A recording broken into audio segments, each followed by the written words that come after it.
Hi, Storage Defender is the pioneer and leader of providing smart units as a service. We provide tenants peace of mind over their valuables and facilities, more profit per unit. Our smart unit service is very easy to install for our facilities. Tenants of all ages love it because there's no app required. Storage Defender sends a simple text message whenever it sees motion to the tenants. We offer our partners a pay-as-you-grow service model and a complete marketing package to help them maximize their revenue. Reach out to us. Thank you.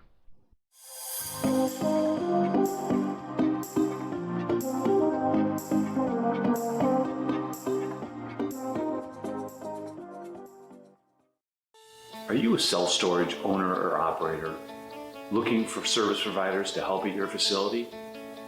Well, the Storage Business Owners Alliance, also known as the SBOA, has you covered. The SBOA is a premier online hub for connecting self-storage owners and operators to industry-leading products and service providers.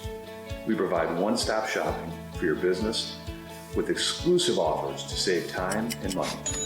At the SBOA, we believe by coming together, we help owners and operators grow revenue, gain purchasing power, reduce expenses, improve efficiencies, and increase profitability. We also offer many resources such as our conferences and Self-Storage Unlock webinars to help self-storage owners and operators gain the knowledge needed to become more competitive in the industry. To become an SBOA member or to find out more information, please visit www.thesboa.com today. We can't wait for you to join the Alliance.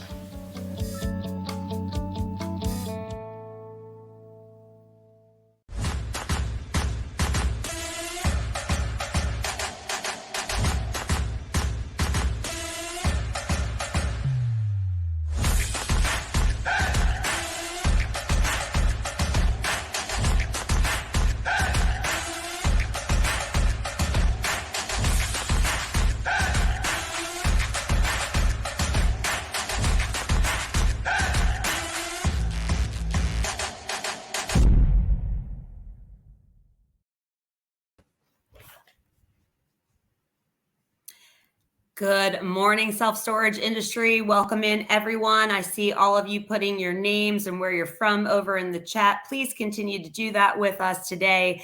That's where you can interact with us. For those of you that don't know me, my name is Jessica Johnson. I am the president of the SBOA, and we are so excited to have you here with us today. This is the conclusion of our webinars for Q2. Today, we're talking all about leveraging self-storage automation technology. We have some great partners here with us today. And stay tuned. We have more webinars coming up for you in Q3. We do these self-storage unlocked webinars twice a month.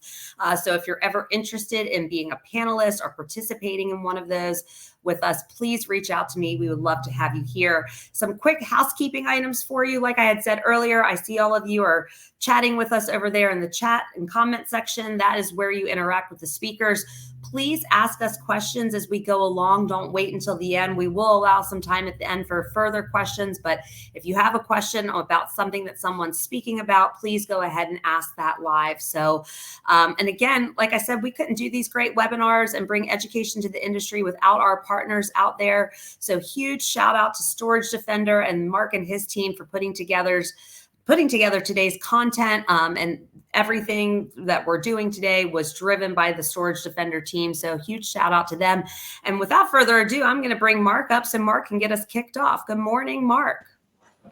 Man, that last music, man, I was just dancing. I feel like I wanted to get up and when Rick joins, I think I saw him doing the electric slide across the screen here earlier.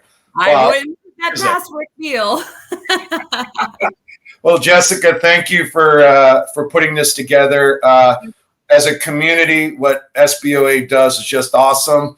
I do want to just start by saying that, yes, certainly I am the Mark Series, CEO of Storage Defender. We started our company about 5 years ago, Nathan and I, co-founders, and we are pioneer of smart units as a service. We do a lot more of smart facility automation, and I'm really excited about this panel today. But I also want to do just a quick public service announcement for SBOA again. Like all this content, guys, you might be attending for free, but it's not free to create.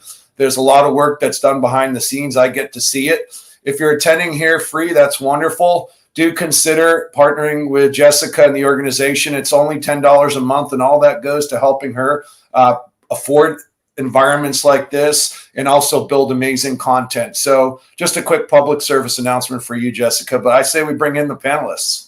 Yeah, thanks, Mark. And just so everyone knows, we are running membership. You can become an enhanced SBOA member for free. We're running that promotion all summer long. And when you see that on social media or through our newsletter, it will give you all of the benefits. You get discounts on products and services that we sell and offer our partners like Mark and his team. You get access to education like this and all of our great content. We are a content machine over here at the SBOA. So Mark, let's bring up your first panelist. We'll start with Jen. Let's bring Jen up from Storage Asset Management. Good morning, Jen. Hi, good morning. Why don't you introduce yourself, Jen? Yeah. Oh, great. So hi, Jen Barraquero. I'm from Storage Asset Management. I'm the Director of Virtual Operations, which we launched officially on February 1st of this year. So it's been a whirlwind and amazing, and I'm really excited to be here. So thanks for inviting me. Thanks for joining, Jen. Yeah, thanks for being here, Jen. All right, next up, I have Darren Kelly from Rightmove. Good morning, Darren. Hi, good morning, y'all. So we say y'all in Texas. Darren, why don't you introduce yourself and Rightmove Storage to the community? Yes, thank you, Jessica and Mark. It's an honor to be on this panel with the SBOA. What a great organization. And, Rightmove Storage, we've been around since 2013. I've been in the storage business since 2000. So I've been around longer than the SBOA, or about the same amount of time, I think. I remember when it was first starting. So, but yeah, we manage 3 million square feet or more now nationally, and also own a few properties and are building a portfolio, trying to become Sam someday. Anyway, yeah, we're really excited about this particular topic, and if you have any interest in third party, give me a call. All right. Thanks, Darren. Thanks.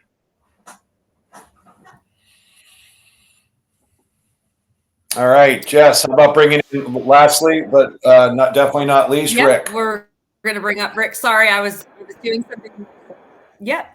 Last but not least, Mr. Rick Beal from Atomic Storage Group. Hi, Rick. Hey, Jess, I get it. You're kind of easily distracted about shiny objects, so I understand. I had a squirrel moment. I was watching the ticker. Thank you so much for having me on here. Rick Beal, one of the co-founders of Atomic Storage Group. We are a management company out of Tennessee. We manage nationwide with probably about 130 assets under management right now. So I'm super excited to be here today, and it's a great panel. So yeah, this is gonna be a lot of fun. Yeah, definitely agree. And I'm going to bring everybody back up, and Mark's going to kick this off. And we have some slides to share with you that Mark and his team put together. So Mark, take it away. This is your show today. Yeah, well, it's our show, right? We're a community, but I really am excited about these panelists that have here. Obviously, we at Storage Defender are heavily focused on self-storage automation technologies, but this is all about how we work together with partners like we have here, Rick, Darren, and Jen. And so, why don't we go to the next slide? I want to set the table, and then we'll walk through it. So when we talk about smart facility automation, while this is not a perfect capture of everything, I think of property areas. I think of technology choices that we need to make, interfaces ultimately to end users. We could also start with, I think of end users, right? End users are customers, but there are also a lot of other things. Let's go to the next slide.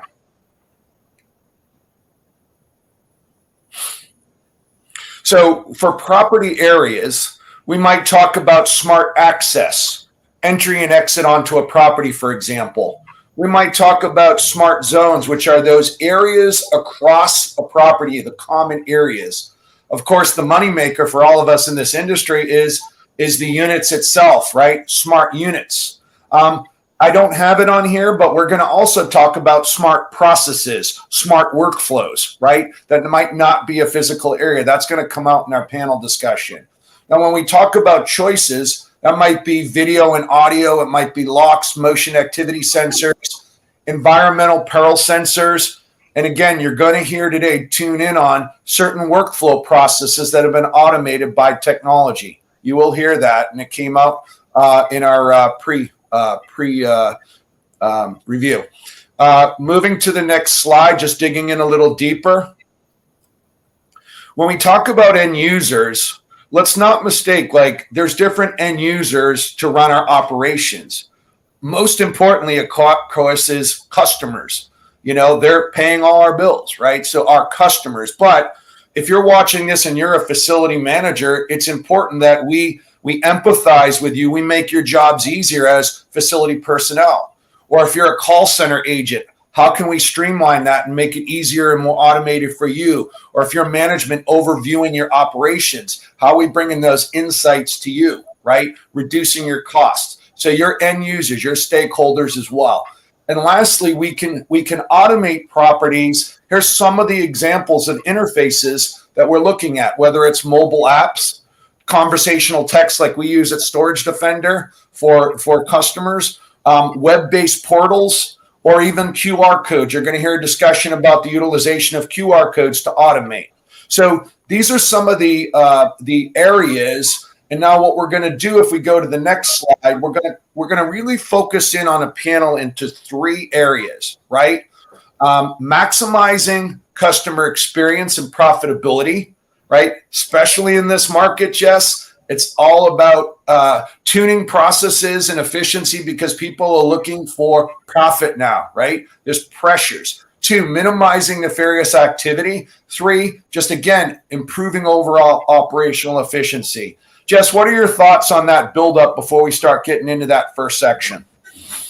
Yeah, I mean, I think it's a great build-up, and I think all of this is relevant, especially the profit side right now. You know, occupancies have been declining for many owners across the United States, so we're looking for other ways to kind of supplement some of that revenue. So I think all of this topical information is great. We obviously, you know, through the SSA demand study, and as we know, as owner operators, keeping our properties secure and safe is top of mind, not only for us, but for our tenants. And this is a great way to do that and deflect some of that nefarious activity that you were discussing. So I'm really excited for this panel. I think we're going to have some good information for the audience that's listening. And again, audience, just as a reminder, ask those questions to us in the chat section. And if we ask you a poll question, please respond in the chat as well. Go ahead, Mark. Yeah, let's go look at the next slide. Jess, you referred to the SSA demand study. Here's the top 5 features in the study, 25,000 surveyed people, tenants, customers, a mix of mainly residential, but also business tenants. And the top 5 things, there's 10, but 5 that we focused in, believe it or not, are you advertising your pest control, right? Especially in Southern Belt states, drive-ups. Anytime access is a big one, right? People value and will pay for anytime access. Electronic gate access, so those 2 hold together. Humidity control, right? I just had a customer the other day that's talking about humidity control, generally affiliated to things like wine storage. And then obviously near and dear to our heart, storage units with monitoring. Okay, these are the 5 things that the demand study says customers are willing to pay for. Let's go to the next slide, and then let's start engaging our panelists now. So let me just start with this. Jess, let's just ask the panel, who charges for anytime access? Jen, do you guys at SAM charge for anytime access? And if so, what do you charge? So for anytime access, for specifically 24/7 access, we do charge a $10 fee a month for the tenant. They can turn that on and off at their leisure. So let's say they only need it briefly because they're moving into their home or what have you. They can go ahead and turn it on for that month and then turn it off. As far as when I think about anytime access, though, I also think about them just being able to get in. For those locations that have, let's say, a manual gate where there's a lock or it needs to be opened or closed by an employee on site or someone visiting, that's not going to be what our tenants are looking for, right? They really want to be able to punch in a code or just have their phone automatically open the gate when they arrive on site. Okay. Darren, any thoughts on 24/7 anytime access, and what are you guys doing there with smart access as well? We don't currently charge for that service. However, we do allow that for businesses that are bonded or have an address and a business card, so we can have some record of who they are. And it is in demand, especially for businesses that need to get in really early for tool access and things of that nature. So yes, and the thing is, with our only having smart units across the board, our tenants also have a lot of communication with their unit, knowing if it's open when they're not there and things. So we'll talk about it later. But yeah, we feel much more confident with the 24/7 access having technology behind it. Okay, Rick, any comments on 24/7 and charging? Yeah, we do charge a fee for that, $20 for any additional stuff with some proof. I know sometimes operators, and I used to be that person too. No one needs to be there at certain times, but if you do need to get your Christmas decorations at 1:00 in the morning in July, you're definitely going to pay for it. So it's an additional fee, and it's something that some customers take advantage of, but more or less people can just get their stuff during normal access hours.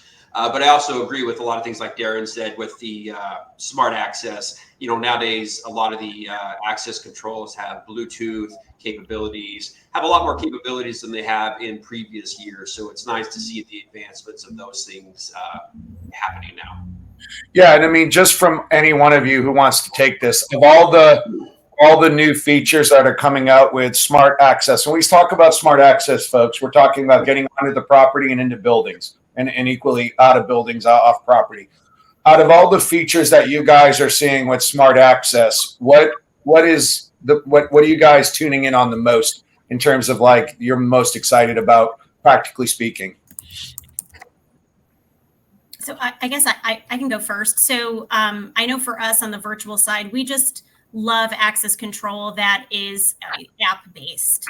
I think it's enticing to the younger generations, which obviously is the future, right? That's who we want to be catering to and getting engaged with. So if they can, just geofence it and be able to just go right in because they have the app, like that's what tenants want. And that's what we've really been working towards on the virtual side. Okay, cool. Any other comments on that?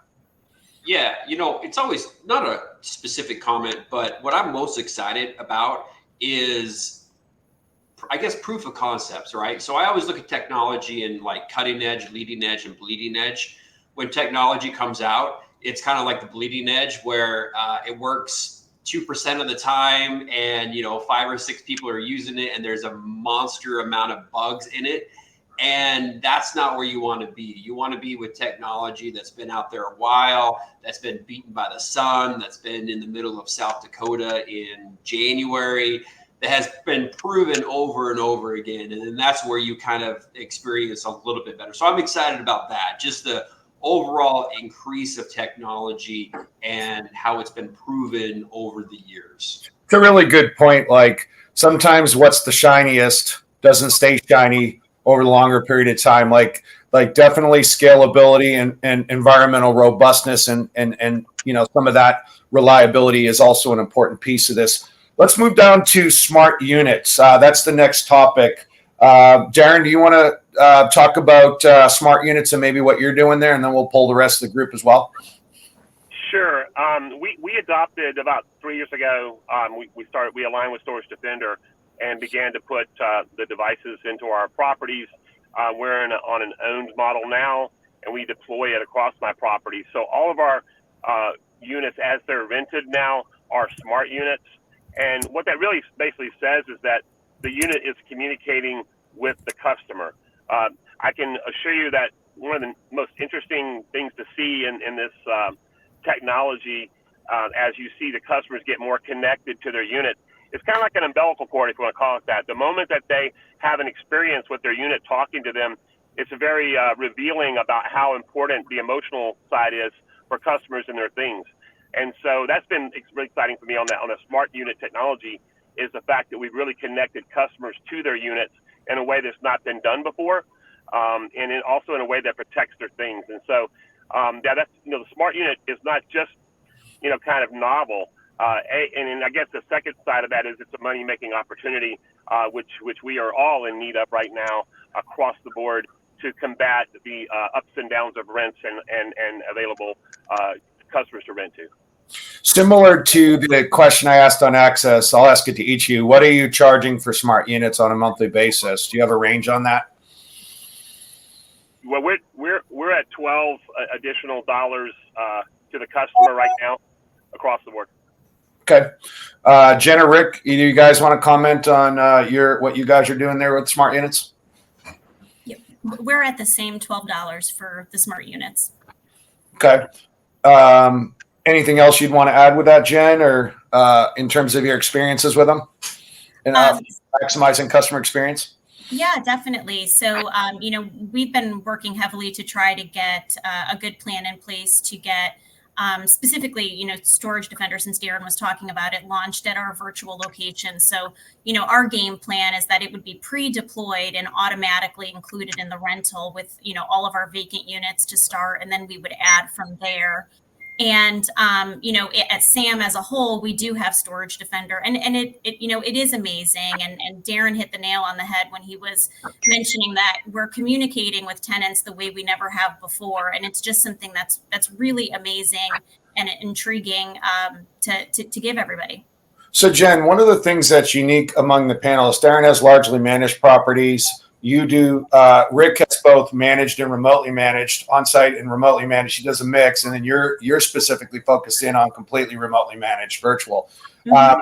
Is it safe to say that one of the biggest tenant concerns in terms of their experience is their security concerns when there's not a manager there? Does that come out high as a concern?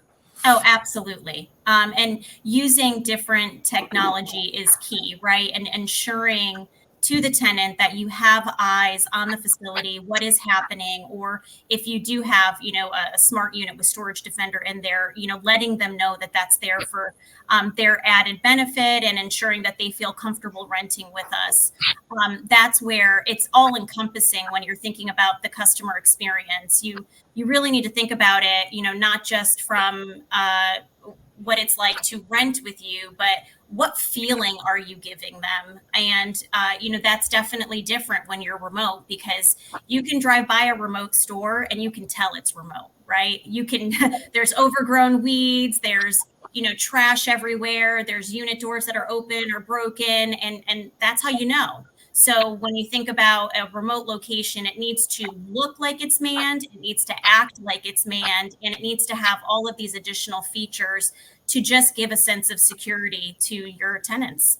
Why don't you continue on? I'll go to Rick in a second here, but along those lines, and it's very consistent with what you're saying, how are you guys bringing in concierge video and ingrained maps to, specifically in your remote properties? Sure. So, as a whole, both with manned and unmanned at SAM, we did launch, our ingrained maps. So we have two different maps. We have a customer-facing map and we have a employee-facing map. So what we've done is we've worked with our two different AI camera vendors that we have as preferred vendors to get, smart links. And we've been able to link those to the ingrained map, which from a customer experience standpoint, when our virtual store managers are answering the phone and the tenant just happens to be on site, or let's say they ask, can I go see a unit? You don't need to get boots on the ground to showcase the unit. You can, click on your ingrained map, pull up that camera footage and guide them through the facility. And number one, that shows them that you're there to support them even without physically being on site. And then number two, they can tell that you're watching, and that gives them that security without you even needing to sell it, because it's just part of the process. That's perfect. That's great. That's a great approach in those types of properties. And I can see how that maximizes customer experience. Hey, Rick, let's move to you. if you'd like to do a quick comment on smart units, and then I'd love to hear. Mark, Oh, go ahead. can you hear me? Yep. Sorry, I just wanted to jump in real quick. Two quick points. And I actually, one's a point and one's a question from the audience.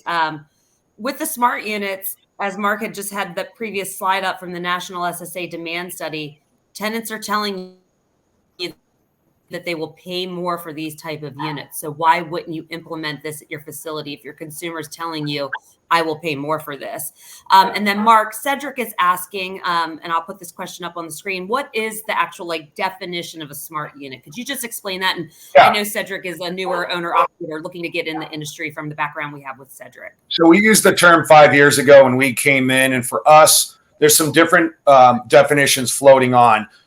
We focus on the peace of mind of the tenant, which is unit level monitoring, where the tenant themselves experiences they're connected through conversational text, or it could be a mobile app with activity going on in their unit. Okay, that's our definition of a smart unit.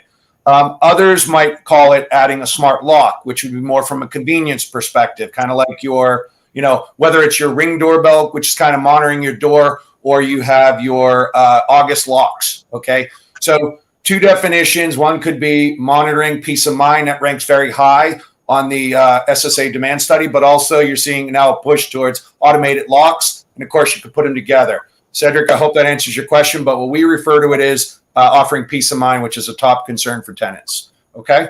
Thanks for that. Then Description, Mark. Two more things I just wanted to bring up. We did ask 2 poll questions. The first poll question we are asking, and if you could just put, and this is for the audience, if you could just put 1 yes or no, do you offer 24/7 access at your properties? That would be great. So put a number 1 and then write yes or no. And then the second poll question that we asked is, are any of your facilities remotely managed? So you could put 2 - yes or no for that one. Sorry, Mark, go back to you. No, it's good. Thanks for jumping in. And let's round out the customer experience. Rick, maybe if you have any comments that you'd like to add, what you're doing with smart units, but also you were particularly keen on talking about how you've done property automation for customers with QR codes. Maybe you can comment on that. Yeah, I'll talk about the QR code. So I wanted to do a presentation without talking about the pandemic one time, but let's talk about it for 2 seconds. Everyone kind of got used to those things. They kind of got poo-pooed a long time ago when they came out, and they got greatly popular for menu options, and they still are today. So they're not going anywhere. So we've beta tested a handful of things to see how we can give a better customer experience. So customers typically have issues with the following things: opening the door, closing the door. Kind of what are your 10 top frequently asked issues or questions? So what we've done and beta tested this is, over every unit number, there's a small QR code. The QR code says something like, have any questions, scan here. So they scan there, it goes to a website, and then here is your FAQs right there. So they can sit there and watch a video because, whatever reason, people can't close their storage unit. So they can watch a video on that. They can learn how to move out. They can learn how to clean out their unit properly to get ready to move out. So it's a bunch of those things. So number one, cuts down the simple questions that go to our call center and educates our customers and kind of trains our customers on what to do and gives them a resource. If they're there at 8 o'clock at night and it's dark and something's not working, it immediately gives them something to go to, so they don't have to, call. They don't have to, look up the telephone number. It's right there and right there for them. So it's been an interesting thing to beta test that. It's been super successful. We've been able to see customers using that more. We've been able to track it of how many people actually use it. So we're going to probably start rolling that out to all of our individual stores around the country, hopefully this year. Rick, whether quantitative data or just qualitative, have you seen any noticeable, whether it be increase in utilization of that or decrease of demands on your call centers after hours or whatever? Have you noticed the change? Yeah, we have. I don't have exact numbers, but one of the ways we did this is we asked our call center what were some of the so every time a customer called in and had a question, they wrote it down. They put it in a kind of a group chat. So then we took that information, and then that is what we used in the website. So as that has matured a little bit more, we've been able to see a drop down in those questions as we did call review and seeing how, calls are going. Yeah, that's outstanding. All right. 100% increase, Mark. 3,000% better. Yes. Let's put numbers just for fun. All right. Well, that was the first of 3 legs, right? Maximizing customer experience. We talked about we got interacted on smart access, smart units, concierge video, and Jen talked about maps. And Rick, thanks for rounding that out with making it easier to interface on the property where you might not have a manager available. Let's now move to the second slide, please, Iris. Yeah, and Mark, while we're moving to that slide, I want to mention we did ask a third poll question. Do you utilize QR codes for your storage business? In what way? Please let us know in what way. We know a lot of people use it for Google reviews, but let us know the way that you are utilizing QR codes within your business if you are. Yep, and I'm watching also the comments too. Keep the questions coming, folks.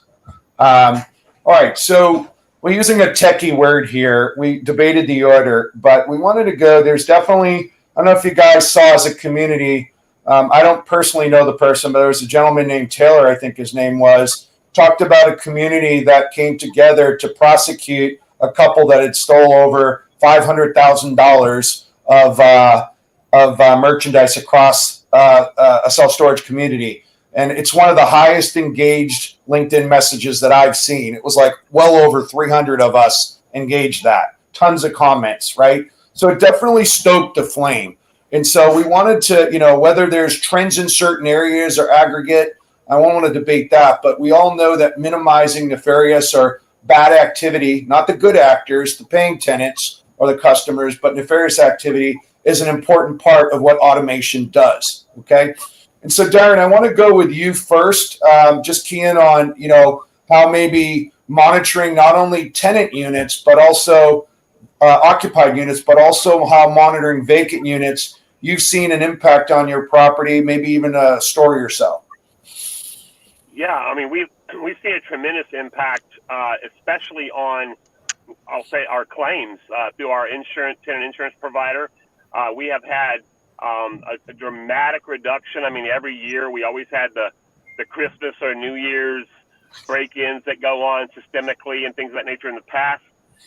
With our Storage Defender banners and the devices in our properties, we've seen a dramatic decline in claims for theft. But we still have people that try to do it, and I'll just tell you guys a funny story. We had a client of ours at one of our properties that got a notification very early in the morning, maybe around 6 o'clock, and that someone was in their unit. Was it them? They of course said no, but it was before opening hours of the office. So the customer drove down to their unit, and when they got there wasn't anybody in their unit, but we did have a timestamp of the time that entry was in their unit. So we immediately went to the cameras to the exact time that things were going on, and of course observed a person literally cutting the top of the unit the chicken wire, the wiring we have on top, mesh, and then lowering their little child down into the unit like their 9-year-old, and then having them rummage through things and tell them what to grab, and then trying to lift it back out. These are the kind of things that we deal with. But this thief was actually caught based on the knowledge we had, and everyone got their stuff back, which was critical.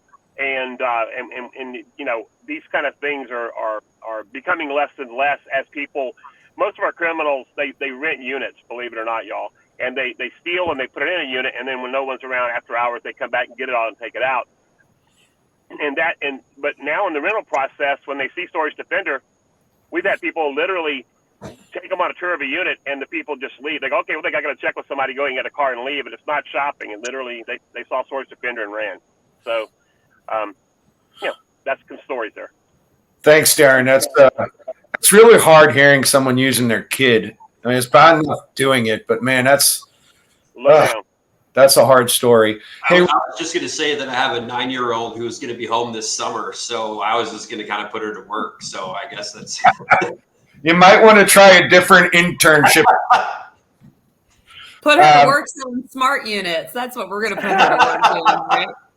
Hey, Rick, Mark, real quick, before we move forward, I wanted to address Ariel's question real quick. Do we need to have Wi-Fi on site to make units smart?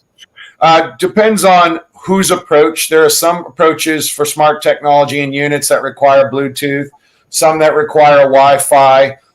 We at Storage Defender do not require Wi-Fi. We use a long range, low power. It's a very easy, simple system to use that. So the short answer to your question is it depends on which, but if you were to use our smart technology, no. Got it.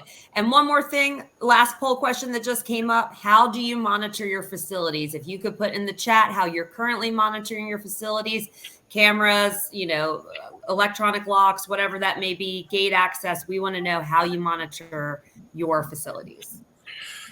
Okay, so Rick, you guys, anything? I mean, I know you've taken over a property recently that had some challenges. You guys did some amazing work there. Anything you'd like to share on that and how you guys, whether managed or using technology, turned out? Yeah, absolutely. Well, it was 100% me. So no one else. So yeah, the story was we had this 4-story building. It was rampant with people living in there. It was horrible. You looked at the reviews, there were just pages and pages of 1-star reviews that reflected that. As you take over management of a facility like that, you have, number one, nowhere to go but up, but number two, a huge hill to climb to get the facility where it needs to go. So enter in Storage Defender. It cut down almost all of our activity. When I say all, I mean like 95% reduced in activity. So almost all of it stopped because of what we had. So we had a 96% penetration rate with Storage Defender. So we're able to put that in there. We put a review request software in to get our reviews back up. Over time, because it takes a little bit to come back from that, we saw a 30% increase in occupancy. And that's not over like 2-3 years. That was like over like 4 or 5 months. And it was crazy to see just how well stuff like that could happen when we put systems in place and people respond to that. That's one of the biggest things that I learned from there is how easily people respond. And the Google reviews were still there, but then there were much better ones after that. So Rick, I mean, candidly, tech is a piece of it. I mean, there's no like silver bullet. Tech helps, but obviously your management approach was a huge part of that. You didn't share it, but I think you should. You had a key component of your recovery strategy that was also a deterrent overnight. You might want to share that too. Yeah. So at nighttime, a timer came on, and we had a little MP3 player, and it blasted Baby Shark throughout the entire facility. And when I say blasted Baby Shark, I mean it like was ripping speakers, kind of blasting Baby Shark.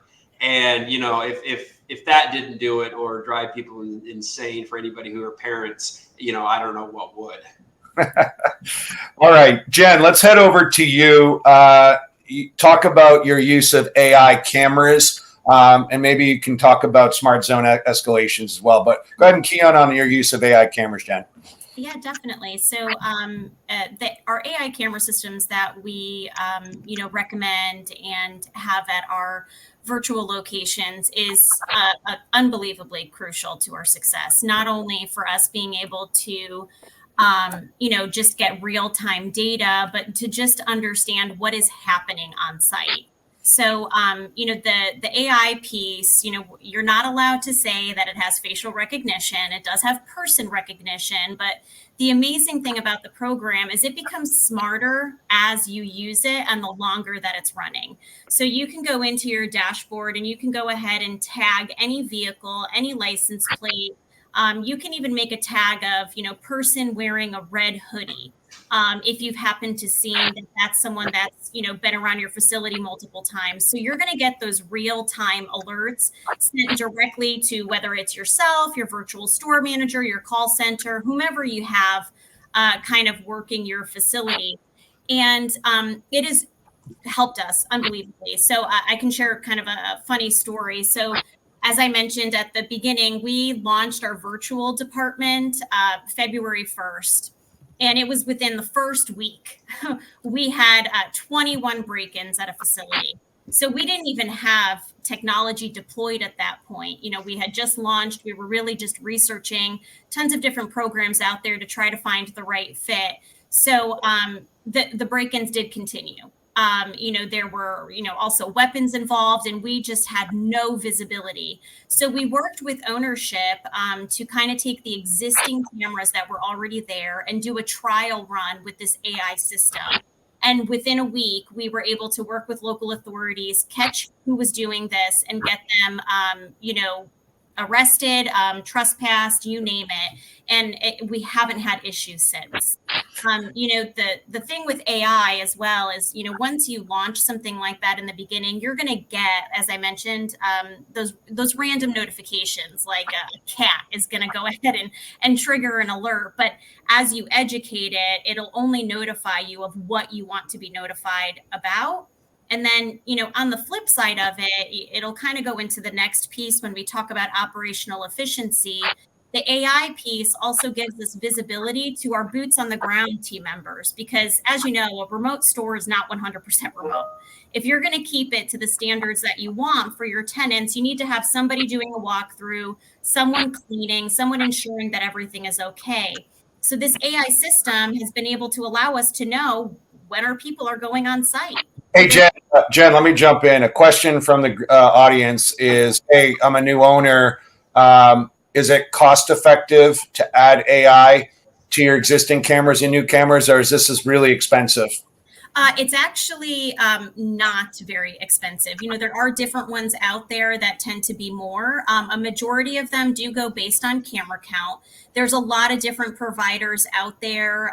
To mention a few, Spot AI, 3DI, Eagle Eye. There's tons of different ones that you can research. So, and they all have different kind of quirks and benefits, but give you the same function. And the prices will vary based on whatever package it is that you're going for.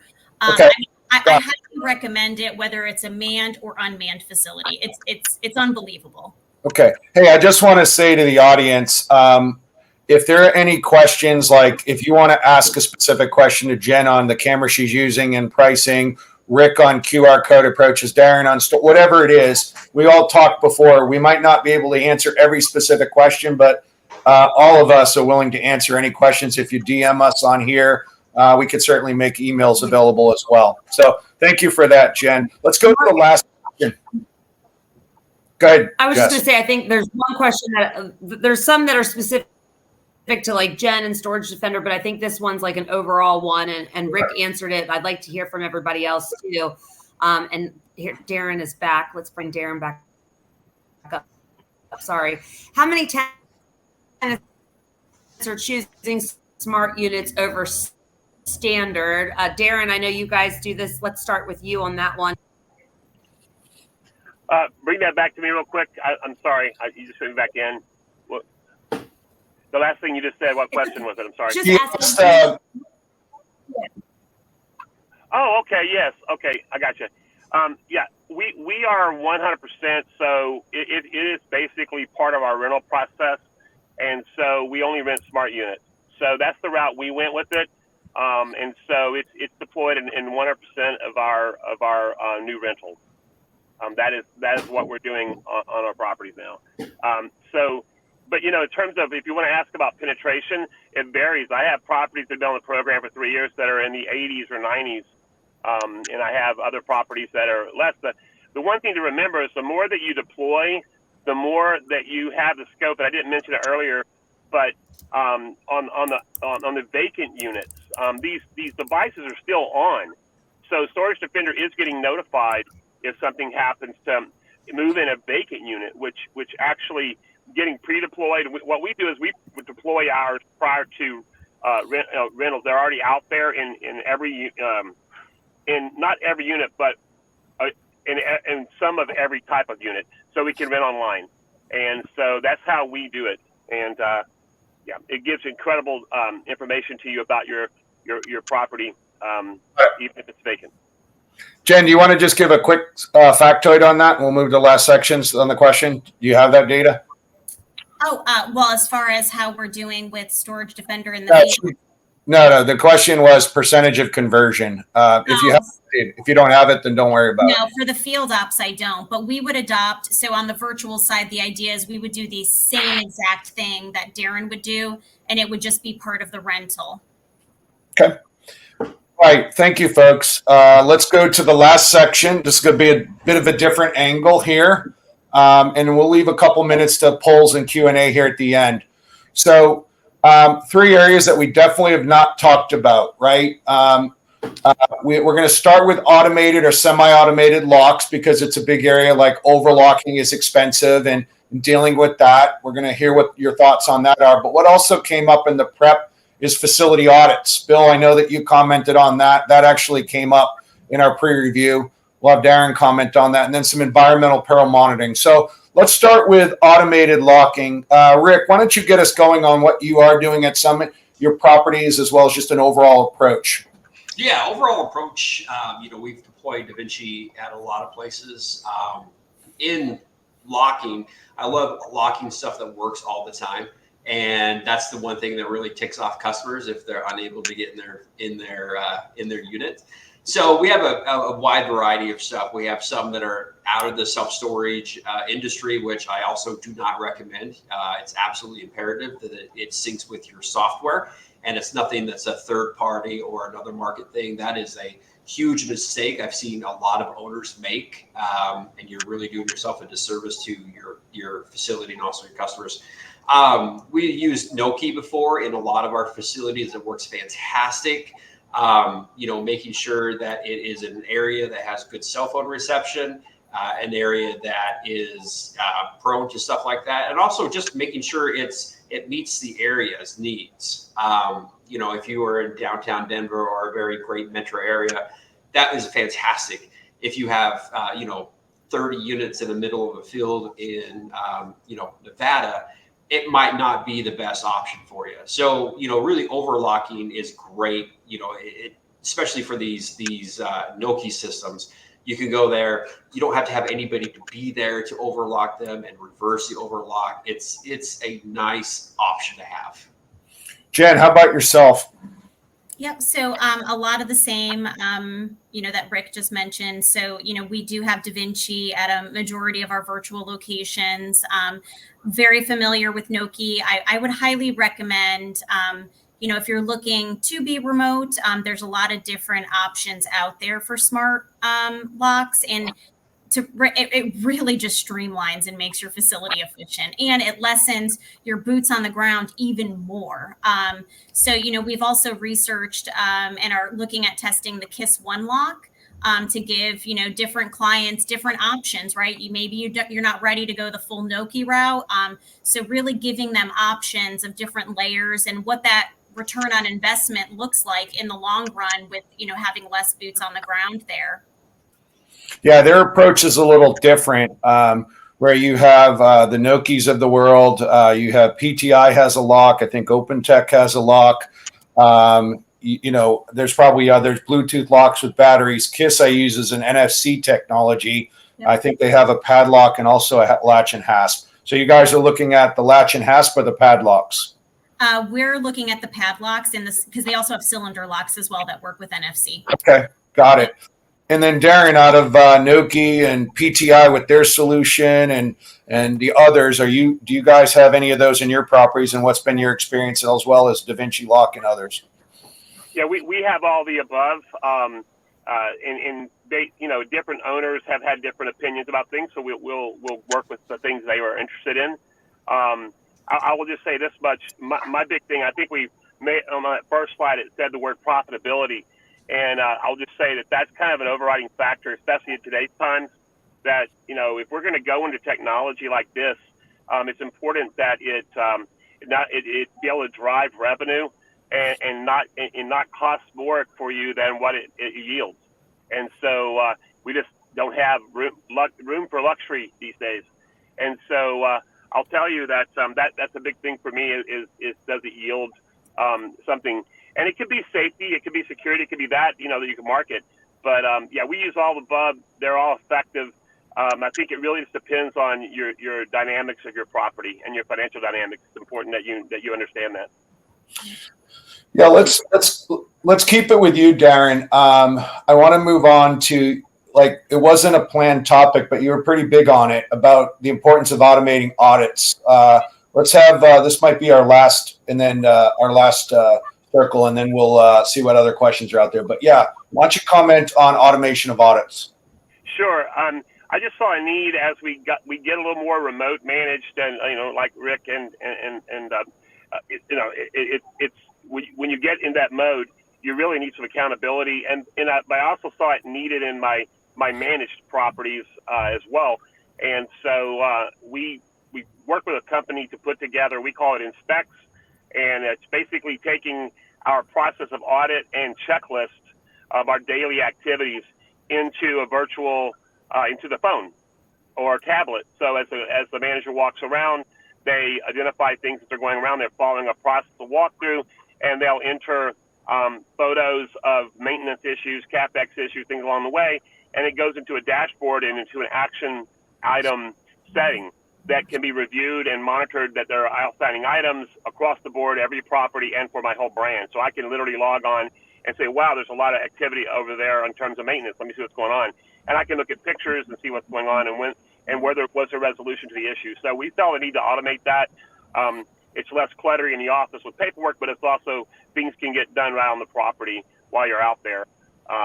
So we're finding it's very much improving our operation and the accountability at the property level. Jen, 30 seconds on how automating audits are important for you because you don't have managers in the locations. What are you doing there? Yeah, so all of our field service reps, boots on the ground, we give them iPads and they do something similar. All of their walkthroughs are, digital right there. We use SiteLink right now. We use MaintainX. They go ahead, same thing. They put in a work order when something needs to be repaired, so that way we can get estimates on it. And we also have them conduct monthly audits right within our platform, so that way we can monitor what it is they're doing. They have to upload before and after photos, before and after videos. We randomly ask them to inspect vacant units. And we also do virtual walkthroughs all on that iPad. So we've minimized cost to the client as far as, just office supplies go, and we do everything right then and there on the iPad. Rick, any additional comments on that? That's one of the most important things is just speed and ease of use. We use a lot of things that are built in so they can do things on their phone. I would also encourage everyone to kind of explore other options that are out there. Things have come out. I know SpareBox has a new program that I'm looking at. Great program, but just things that make everyone's job easier. I'm typically not a fan of adding more stuff and more stuff and more stuff and more stuff. So I sure as hell want the stuff to actually work and be the best thing that I want. So that is my my kind of advice when it comes to that stuff. So research it and find the best stuff for you. Kind of going back, it's a great point. Like shiny stuff, we got to be careful of shiny stuff. Sometimes, we just got to do our research. Good point. We're not going to cover environmental peril monitoring and zone sensors. Suffice to say, we talked about in the pregame show how when you're remote, especially, what's going on with the temperature, humidity, what's going on in your hallways. There's other smart zone sensor technology out there to complete it. If you have any questions on that, you can ask the panel or certainly myself. But let me stop there. Let's see, Jessica, what poll questions are out there? Maybe you can give us a quick synopsis of the polls, and we'll take the remaining time to answer any questions. Yeah, I mean, just, normal monitoring on the monitoring question, cameras, access control, daily walkthroughs, lock checks, maintenance audits, etc. And let me see what else we see here.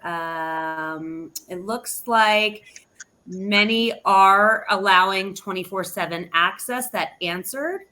Those Actually, are all. I want to stop there because I do these talks all over the state shows, national shows, and I always say this: like, we have data, right? We have data. So many people are like, yeah, I offer 24/7, but I don't charge. My response is always the same: are you going to use the data or not? If you're offering 24/7 as a feature and you're not charging for it, you have a high probability of having hotel guests, not paying customers, right? And so charging for it actually allows you, there's an extra vetting process to make sure it's a small business or a hunter, fisherman, person with an RV. Just be real careful on that and go on offense. It's a moneymaker in a time when we're all looking for more profits. What else? What other questions? I like that you brought up, and Mark, I was actually typing this in the comments section, but I'll erase it and I'll just say it out loud. There's a different tech stack out there for each property that will be utilized and needed and is necessary. And when you're talking to these tech companies, some of the tech is really cool, like you said. Some of it, I think, is a little unnecessary. So please, do your due diligence when you're looking into adopting technology into your business. And I promise you, you're going to get sold on the Lamborghini, but sometimes you just need like the Civic model. You don't need the full Lambo, but the Lambo looks good, right? But do it within reason. Do it with whatever is cost effective for you and your business. Okay, let's see what else. Jess, you guys also have, I know SpareBox has an audit software. I know you guys have an audit and a secret shopper, but specifically you have an audit software or program as well. What's that about? We do. So basically, we've just digitized an audit. So anyone can come to us. We have a nice template for an audit that we feel, because we've been doing this so long with our partners, very well rounded to give you a very good view of your entire facility, the actual physical asset, your financials, your, HR, your office space, your retail space, everything from top to bottom, back to front of your facility can be audited through this internal audit system that we have. It's all digital. It can be done through a smart device like a smartphone, because what we kept hearing from managers and owners and operators, yeah, we do an audit, but I have to take 50 photos and then I have to go back to my desk and I have to download 50 photos and then I have to upload them to a Google Sheet or whatever their tracking mechanism was for the audit. We took all of that and put it in a digital form. So you can do talk to text. I can say building 100 has 3 lights out that need to be replaced. It shoots right into the audit platform. I can take that photo of building 100 where those, lights are not working. That shoots right into the audit platform. So it's streamlining operational efficiency versus, the manager having to go back and kind of dump all that data that they got on their clipboard or tablet or whatever it may be. And it puts it into one dashboard and one system. So if you are a multi-property owner operator, you can kind of see who's performing good, bad, or indifferent, who's your low-hanging fruit that maybe needs some attention because they're not performing well in whatever type of cadence you do for frequency of your audit. So I think what's interesting is, like, 2 years ago, I sat on these things. Not one person talked about auditing. I mean, it's been done. But given the environment we're in, where there's such a push for profit and eking as much profitability, it became all that more important. And it's required workflow. And like we talked about, that's smart automation. Any other questions that you guys can see from the community? Because I want to give each panelist a closing remark. Any other questions from the community? I'm not seeing any. Yeah, I don't see any either. And we are asking that final poll question. Do you perform audits on your properties? Please put yes or no. Tell us how often you do it. Some people do one monthly. That's like a what they call like a short audit form. They do a bigger one quarterly, or a big, massive one once a year or twice a year. I think everybody got comfortable through COVID. I know Rick said, I'm sick of talking about COVID. I am too, Rick. But I mean, I really think it's a big driver in our industry for, topics and conversation because of what it did to our industry.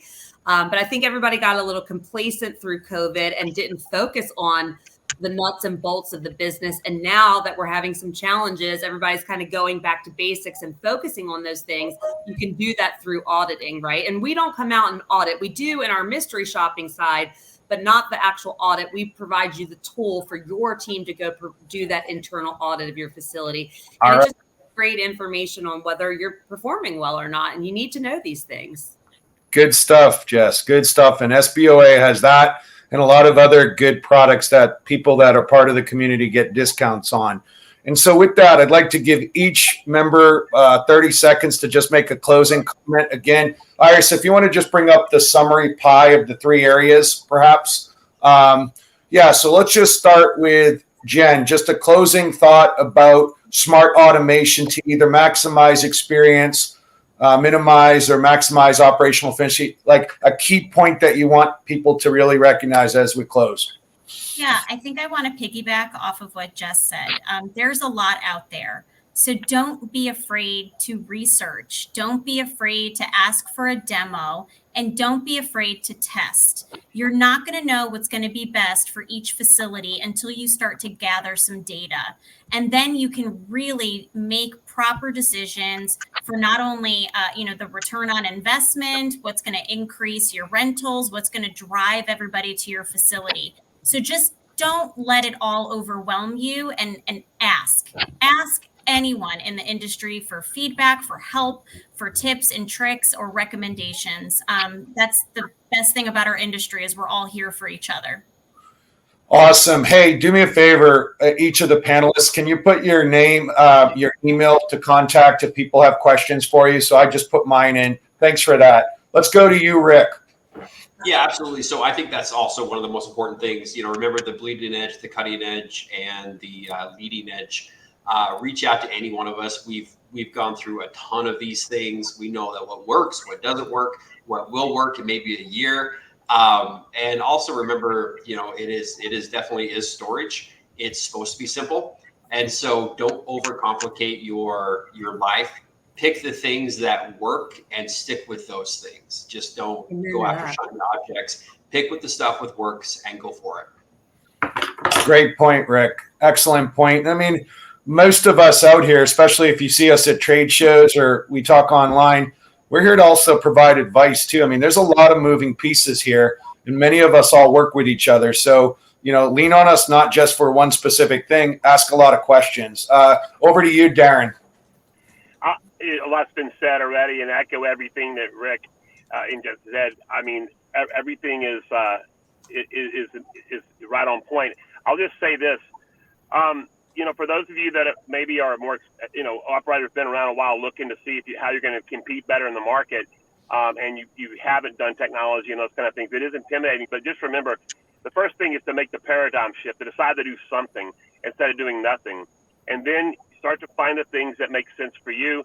I'd be glad to give advice to anyone that wants to reach out to me. And, but don't do nothing. That's what I would say on top of what else is said. Yeah, and I'll add one final point. Like we were talking about, like looking into technology, looking into vendors. As you grow your portfolios, and hopefully you all are doing that, please also review your vendor stack every year too, because you might outgrow a particular vendor. They might have worked for you when you had one location. Now you have 10. They might not have the bandwidth to still be that vendor for whatever that category is. So it's a cyclical process, and it's something that you should review annually within your business, I believe. Great. And I'll just leave you guys with this. Like, the world is moving. Your experiences in the past are a good reference point, but it doesn't mean that's going to lead you to success going forward. So, change is going to be critical regardless. You're going to have to change some stuff up. However, you heard choices. It reminds me of a quote that I was told by my mother, right? And she said this: Mark, every time you choose to do something, you choose to not do something else, right? And so when you do make, just be really careful. I think it's even in the comments. Do your homework. Make sure that the partner 360 degrees, not only just technology, consider support, consider integration, how things work together. You got to look at the full thing. That's all part of having a smart facility as well. You can't just have smart technology. You need it to be fully smart. Folks, thank you very much. Jessica, I'll give you the closing words. Yeah, thanks again for all the panelists being here. Thanks to Mark and his team over at Storage Defender for helping us put together today's event for you all, and we appreciate it. We will be back in a couple weeks. I think our first Q3 webinar for Self-Storage Unlocked with the SBOA is going to be, I believe, on July 11th is the date. Again, we have the save the dates in our newsletter that comes out every single Tuesday, and stay tuned to your inbox for more details on all of our Q3 Self-Storage Unlocked webinars. I hope everyone has a good rest of your Thursday. Go out there and get those rentals. Go out there and employ some technology in your business and look into smart units about what we talked today. Stay tuned for our final commercial. Have a great weekend, everyone. Talk to you soon. In a world where brand experience is paramount, upholding your company's standards demands unwavering consistency in every location. At the SBOA, we understand the critical role consistency plays in driving your business's success. That is why we joined forces with MSI to introduce a revolutionary internal audit program tailored to meet the specific needs of your organization. Our game-changing audit program leverages cutting-edge technology and expert insight to bring you unparalleled accuracy and reliability.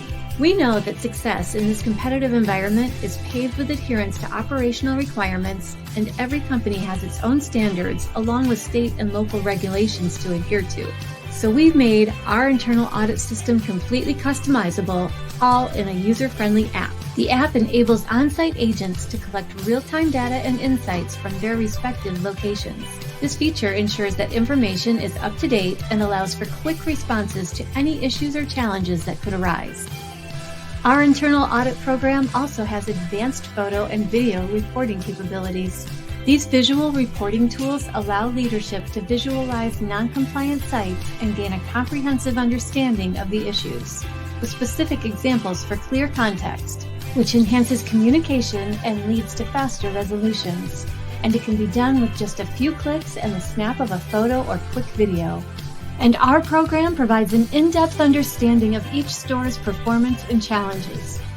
This feature allows for a comprehensive assessment of how well each location adheres to operational requirements and brand standards, helping to identify areas for improvement. Are you ready to take your self-storage business to the next level? Explore our comprehensive suite of services, including internal audit programs, mystery shopping, and unlock your full potential. Contact us today to embark on a journey of excellence and success. 248-254-9000.